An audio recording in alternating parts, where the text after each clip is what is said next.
This is Alex Yu and you're watching the Ragin Ronin review. Once again, I got another review for you. Yesterday, I bought Legend of the Fist, The Return of Chen Zhen on Blu-ray. Now, there's only one store in all of Vancouver that sells not bootlegged Blu-rays.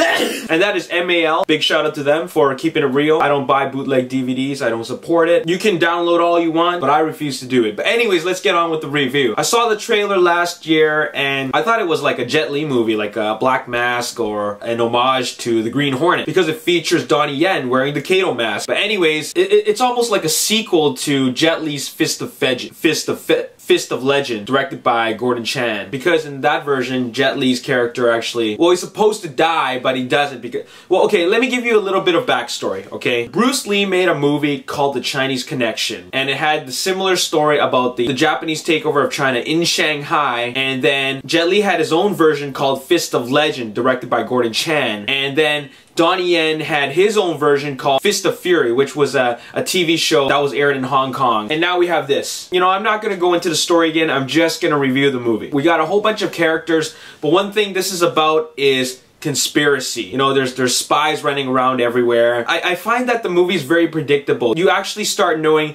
who's a spy. They reveal who is actually behind the mask right away. I mean, we already know that Donnie Yen plays the masked hero, but the other characters that don't know who he is, they eventually find out really early in the movie. So that was really odd for me. Another thing that I felt was a bit of a letdown was that I expected a little more from Andrew Lau, the director of the Infernal Affairs trilogy, which I really love. I honestly have not enjoyed a whole lot of Andrew Lau movies except for the Infernal Affairs trilogy. When I found out he was directing a martial arts movie with Donnie Yen in it, I was pretty excited. But one thing that makes me not so keen on this is because he decided to shoot the action very Hollywood style. The action in Hong Kong movies has always been about a lot of moves within very long takes and wider angles, right? Because it gives you the action in a more clear delivery. In Hollywood action movies, what they would do is that they would do shorter takes, a lot of quick edits, and very close-up angles. And of course, that is so that they can hide the actor's lack of stunt abilities. You know, Donnie Yen is such an established martial artist, but the style of direction for the action scenes really took away from that. So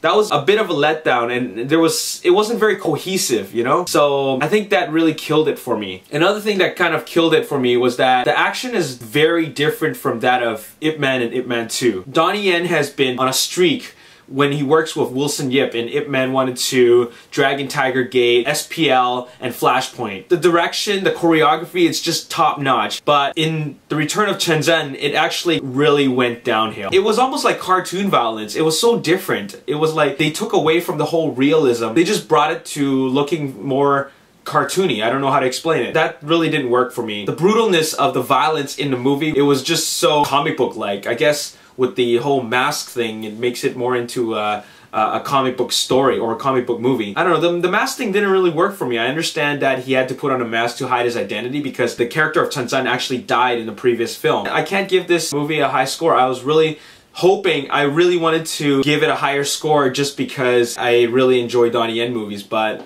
out of all the recent Donnie Yen movies that I've seen, this one has the score the lowest. I'm gonna have to give this one a 6. Maybe a 6.5. That's being very generous, but I'm gonna have to give it a 6. The story was predictable. I can't say too much about the acting. The action, and that's what it's all about, wasn't really there. It wasn't up to par. The final climactic battle wasn't anything that was super spectacular. This is like something that we've all seen before. So that's all I really have to say about this review. I would just say watch it with lower expectations. Now for today's Double GOTV, we have this girl. You know, we've seen this all before in San Diego Comic-Con, but I decided to feature her, and I don't have no clue who she is, but she plays Slave Jabba on Leia's barge. I mean, Slave Leia on Jabba's barge. Okay, that's all I really have to say about this movie. Check it out if you want to. Remember, I gave it 6 out of 10, or you can watch Ip Man again. This is Alex Yu, and thanks for watching the Ragin Ronin review. Peace! A thing, but he can't be with the girl because of his background. You know, we've seen this kind of story before. Unfortunately, a whole lot doesn't really happen throughout the first 2/3 of the